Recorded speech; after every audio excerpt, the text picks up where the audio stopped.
Investasi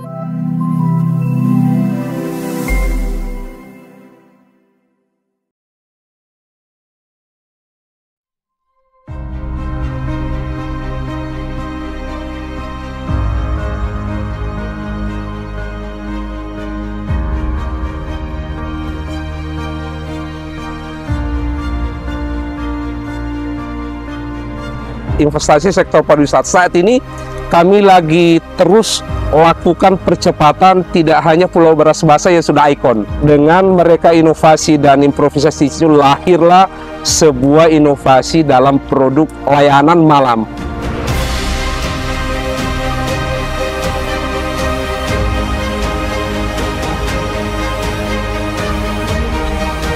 Halo Sobat Invest, kita masih berada di Kota Bontang yang merupakan kota jasa industri, kimia, dan kondensat yang menjadi penyumbang devisa negara yang sangat diperhitungkan di Indonesia ini. Telah hadir bersama kami Kepala DPM PTSP Kota Bontang, Bapak Dr. Andes Asdar Ibrahim MSc.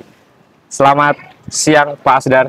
Assalamualaikum. Waalaikumsalam warahmatullahi wabarakatuh. Selamat siang. Siang Bapak. Sehat selalu. Amin Bapak. Terima kasih. Seperti yang kita ketahui, Pak Kepala Dinas DPM PTSP Kota Bontang ini sangat luar biasa dengan giat investasi dan juga kerja-kerja di bidang investasi dan pelayanan perizinan. Seperti apa pelayanan perizinan dan juga kinerja investasi di Bontang yang menjadi satu-satunya kota kabupaten di Kalimantan Timur yang membuka pelayanan padu prima, yaitu pelayanan pada jam malam hari. Telah hadir bersama kita Pak Kadis. Seperti apa Bapak? Ya, pada saat Pak Asdar Ibrahim ini sampai dengan menduduki diamanai sebagai Kepala DPM PTSP Kota Bontang, kalau boleh tahu Pak, kira-kira pengalaman Bapak ini sejauh mana sih Pak? Sebelumnya itu karirnya seperti apa Pak? Sampai sukses di pencapaian seperti hari ini Pak? Baik Mas Bagus. Yang pertama Pak, memang kami merasa bangga dan terapresiasi karena DPM PTSP punya podcast sehingga kita bisa kolaborasi dan kerjasama. Nah kalau terkait perjalanan saya, sebetulnya saya dulu itu pegawai keterimanya PNS di Samarinda. Terus akhir 2002 pindah ke sini, kemudian keliling-keliling. Akhirnya pertanggal 28 Oktober 2021 melalui Pak Wali saya ditempatkan di DPM PTSP Kota Bontang. Itu ceritanya. Siap. Luar biasa ini Pak Asdar yang selalu Makasih. semangat. Saya banyak belajar betul Pak dari Harus media kita sosial semangat. Pak Kadis ini Pak. Yang sangat kreatif sekali Pak. Mohon izin Bapak, sebelumnya kalau boleh tanya, bahkan kita seluruh Indonesia ini mengalami, bahkan dunia Pak, mengalami pandemi COVID-19 Pak. Tapi menariknya Pak, investasi di Kota Bontang ini terus menggeliat dan bahkan banyak investor yang melirik Kota Bontang ini sebagai kawasan yang sangat potensial. Sejauh mana sih Pak strategi yang telah berjalan ini, yang telah diterapkan oleh Pak Asdar ini Bapak? Iya, jadi yang pertama memang kita punya strategi, meskipun pandemi COVID, karena Bontang itu menjadi kota kondensat dan kota industri, maka strategi yang kita lakukan dari sisi lahan. Kita itu punya 3 lahan yang ada di sini, ada lahan kawasan, ada lahan yang perusahaan, kemudian terakhir Pak Wali Kota kita mencanangkan dan memutuskan lahan peruntukan kawasan industri namanya di Kelurahan Bontang Lestari. Itu dari sisi lahan. Kemudian strategi yang lain kita terus lakukan percepatan bersama tim investasi Kota Bontang. Kita ada tim percepatan investasi dan tentu lewat teman-teman, tidak hanya tim percepatan tetapi lewat semua jalur yang kita gunakan untuk promosi dan investasi itu, termasuk di DPM PTSP Provinsi, kami merasa bersyukur bisa kita terakses sehingga nanti promosi-promosi investasi ke depan itu bisa berjalan dengan baik. Oke Pak. Sehingga sinergi mengenai promosi investasi terus digencarkan ya Pak. Kita berkolaborasi bersama untuk misalkan kawasan Bontang Lestari itu ya Pak, sebagai kawasan prioritas untuk dipasarkan kepada investor ya Pak. Menarik Pak. Sebelum kita berlanjut Pak, tadi ketinggalan Pak mengenai yang Bapak pakai dan juga saya pakai nih Pak, udeng ini Pak. Ini kira-kira sejarahnya seperti apa Pak? Sehingga saya tidak mau melepas ini Pak dari udeng yang khasnya Bontang ini Pak.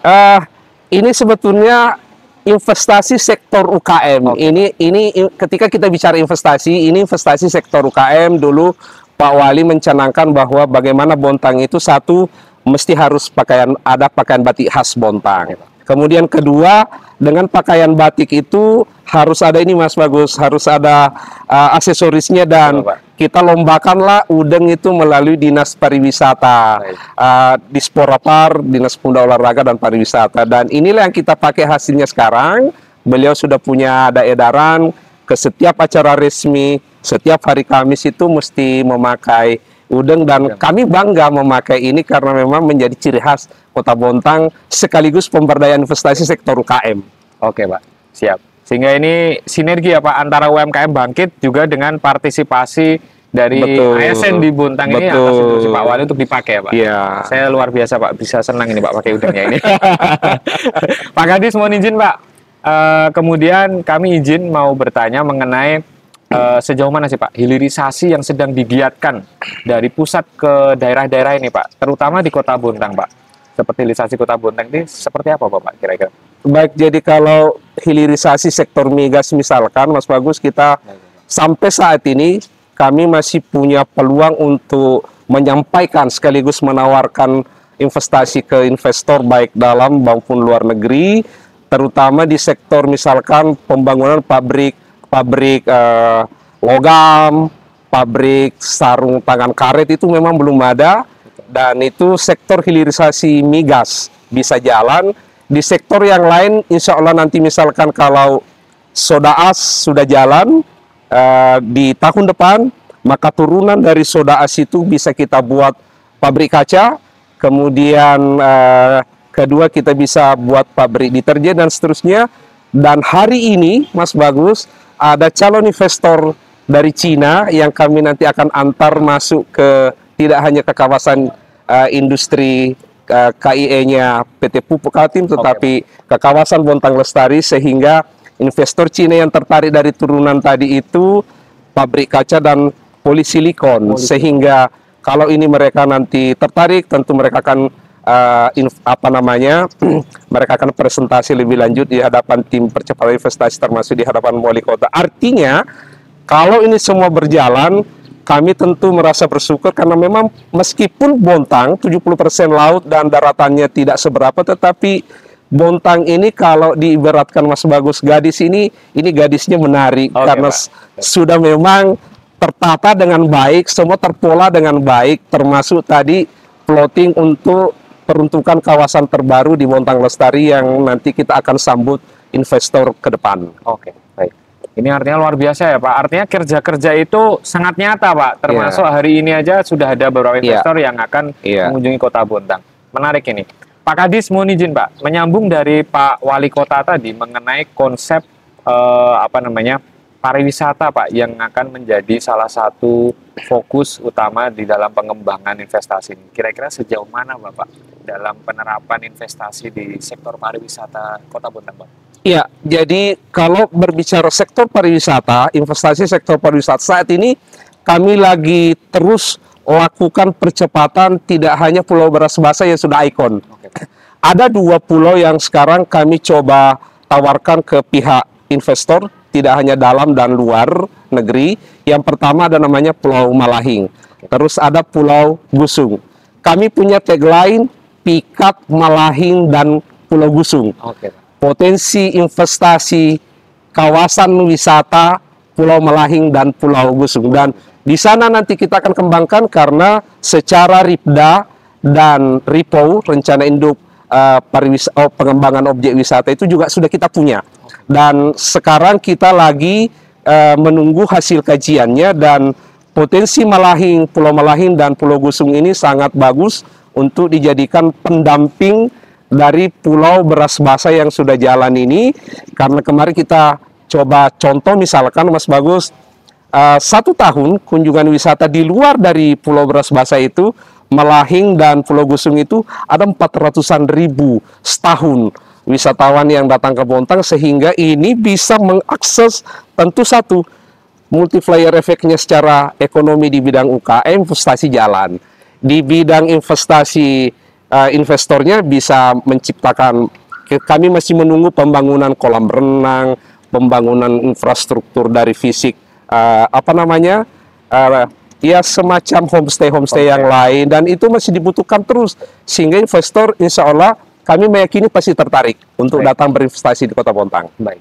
Artinya Pulau Beras Basah dan Pulau Gusung itu Dan Pulau Malahing. Pulau Malahing dan juga Gusung ya Pak? Iya, yang dua ini kami akan jadikan lagi promosi secara berkelanjutan terus, bagaimana investor datang untuk berinvestasi tidak lagi di Pulau Beras Basah, tapi Pulau Malahing dan Pulau Gusung. Pulau Gusung ya Pak. Itu kesemuanya termasuk kawasan yang luar biasa ya Pak? Terbukti 400.000 ya Pak setahun? Setahun, kunjungan wisata yang kita sudah lakukan penelitiannya dan datanya sudah bagus. Baik Bapak. Sehingga kalau infrastrukturnya bagus nanti, misalkan aksesnya, kami meyakini ini bisa lebih banyak lagi dan tentu akses bagus, ekonomi tumbuh, pariwisata maju, UKM bangkit.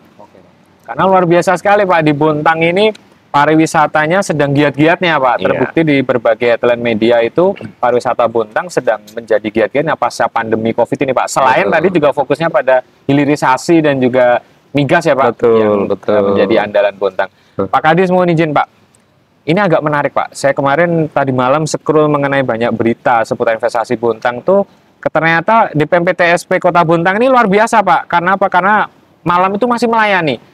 Kira-kira seperti apa sih Pak mengenai inovasi yang menjadi andalan?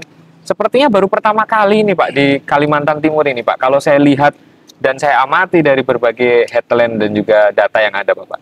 Iya Mas Bagus, jadi saya pribadi dan secara organisasi kelembagaan dinas ini sangat bersyukur masuk di DPMPTSP karena satu, teman-teman itu mempunyai SDM yang luar biasa, mereka dengan skill teknisnya mampu untuk berimprovisasi, berinovasi. Sehingga kedua, dengan mereka inovasi dan improvisasi itu lahirlah sebuah inovasi dalam produk layanan malam.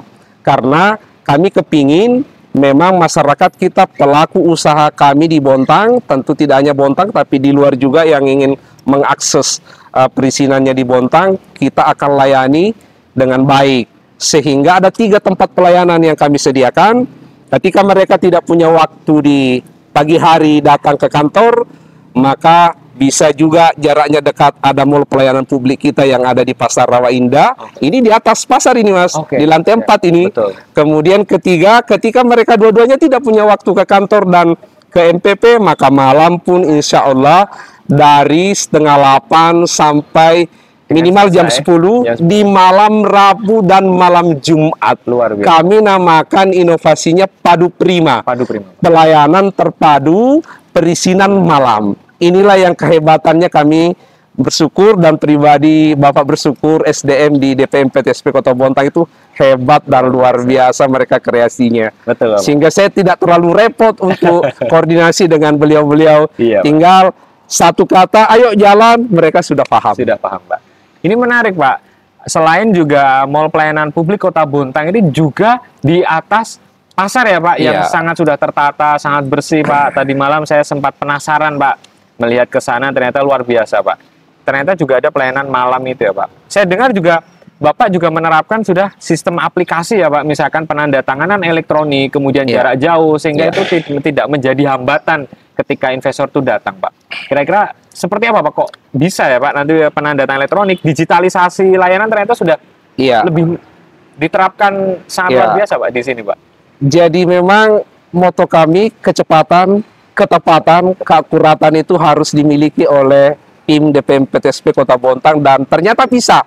Ketika kita mau kemauan ada itu mesti bisa, dan alhamdulillah lewat perizinan digital misalkan, kami juga punya perizinan digital Mas. Jadi seluruh perizinan-perizinan yang di luar OSS RBA yang harus kami tangani itu langsung cepat kita bisa layani lewat perizinan digital, dan saya tinggal buka klik di HP, anytime, any place, anywhere, saya berada dimanapun saya bisa klik untuk itu, dan ini sudah berjalan dengan baik. Yang kedua, untuk sektor misalkan yang tadi disampaikan TTE-nya, tanda tangan elektronik, ya kami pun juga sudah terapkan. Jadi tinggal ada tim di kantor, Pak, ini ada yang harus di TTE, kemudian diverifikasi oleh sekretaris, habis verifikasi sekretaris, sudah dikirim, Pak, sudah semua, klik, selesai. Semua membutuhkan di One Stop Integrated Services. Oke Pak. One Stop Integrated Services. Iya. Oke Pak, itu yang menjadi motivasi utama Pak Kadis memimpin DPMP TSP ini ya Bapak, sangat luar biasa dan menarik Pak. Bapak Kepala DPMP TSP Kota Bontang. Rasanya nggak terlalu panas Pak. Baik. Sepertinya kayaknya mendung-mendung tapi enak juga Pak. Bisa boleh Pak kalau izin sambil ditemani minum ini Pak. Siap Mas Bagus. Ya, kalau ngelihat ini investasi Iya, sektor water cookies, investasi sektor air minum.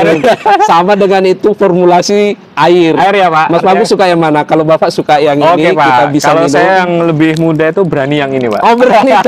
Silakan Berani Mas. saya, Pak. Sambil kita minum, Pak. karena kita bicara investasi Bicara dan investasi. semua ini investasi.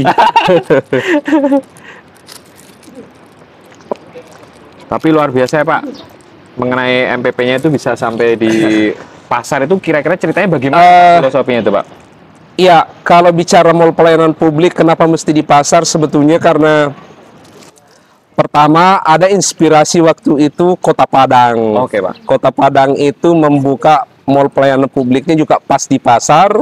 Kemudian yang kedua, ketika kami melihat bahwa ternyata ada ruangan di lantai 4 Pasar Rawa Indah itu yang kebetulan belum berfungsi dengan optimal, sehingga kami rapat tim OPD teknis pemerintah kota, diambillah keputusan untuk memakai Pasar Tamrin namanya Mas. Pasar Jadi Tamrin. bukan hanya di Jakarta ada Tamrin, Oke. tetapi Tamrin di sini Pasar Taman Rawa Indah. Oke. Nah, Tamrin itu kami singkatannya itu Taman Rawa Indah, kita poles, kita launching di Oktober pada saat ulang tahun Kota Bontang waktu itu. Kemudian sampai saat ini memang tentu kami harus lakukan terus penyempurnaan dari berbagai tenan-tenan yang masuk. Terakhir kami kemarin dapat info lagi, tenan yang mau masuk itu ada BPJS Ketenagakerjaan dan Taspen, kemudian BNN, dan yang lain kami nanti masih nunggu untuk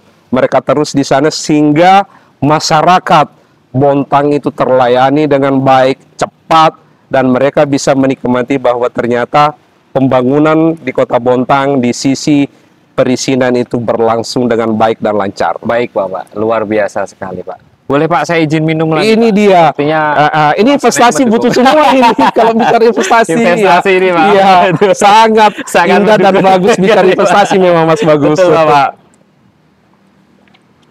Makanya luar biasa Pak. Saya ketika mau izin dengan teman-teman datang ke sini, Bapak memilih di luar ini karena ternyata kita butuh penyegaran juga Pak. Betul. Putar inovasi-inovasi yang Iya. ada Pak. Termasuk saya lihat promosi Pak. Iya. Mengenai di media sosial dan juga strategi Bapak promosi yang luar biasa, mengikuti pameran itu sejauh mana berjalan tuh Pak? Ya, sampai saat ini sudah setahun lebih, hampir 2 tahun saya di sini. Promosi-promosi investasi itu kami lakukan secara simultan dan berkelanjutan. Tidak hanya melalui media cetak dan media online. Media online misalkan kami punya ada Facebook, kami punya ada IG, kami punya YouTube.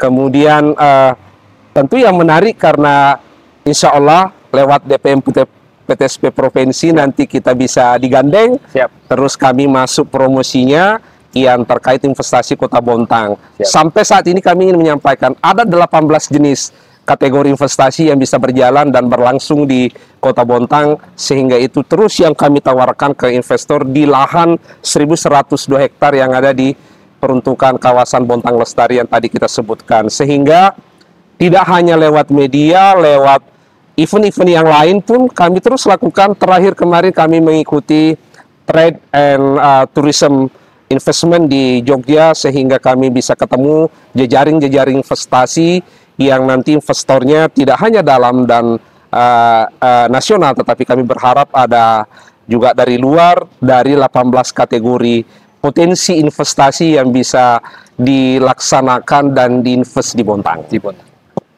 Terakhir Pak Kadis, apa harapan Bapak terhadap kinerja investasi di tahun ini dan juga ke depannya, program yang akan lebih digiatkan kira-kira seperti apa Pak? Dan juga pesan kepada investor yang akan berinvestasi di Bontang. Ya, yang tentu harus kami lakukan terus bahwa investasi di Kota Bontang tidak berhenti hanya di 1 atau 2 sektor, tapi terus harus berjalan. Kemudian kedua, untuk sisi investasi kami berharap dan meyakini, ayo berinvestasi di Kota Bontang. Di Bontang meskipun kota kecil tetapi pelayanan ketepatan, kecepatan, keakuratan menyambut investor. Kami siapkan karpet merah di Kota Bontang dan karpet hijaunya untuk masuk berinvestasi di Kota Bontang. Luar biasa sekali. Semangat yang luar biasa dan sinergi yang sangat luar biasa juga dari Kepala DPMP-TSP Kota Bontang. Terima kasih Bapak Dr. Andes Asdar Ibrahim, MSI. Terima kasih Mas Bagus. Sehat dan sehat sukses selalu dan sukses selalu, Bapak. Siap. Terima kasih. Baiklah, perjumpaan kali ini podcast DPMP-TSP Kaltim bersama Bapak Kepala DPMP-TSP Kota Bontang, Bapak Dr. Andes Asdar Ibrahim, MSI. Sampai jumpa di podcast DPMP-TSP Kaltim lainnya. Salam investasi.